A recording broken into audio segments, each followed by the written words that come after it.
करना है बाहर जाना पड़ता है।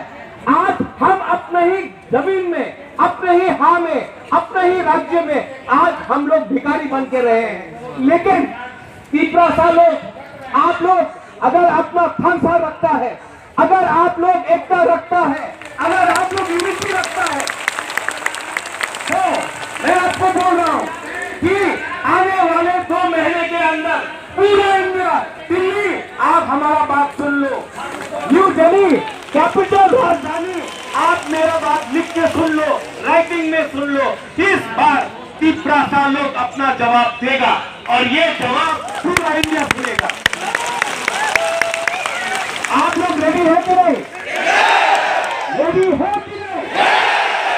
आप लोग रेडी है? आपका खर्चा है तो हमको कुछ नहीं चाहिए।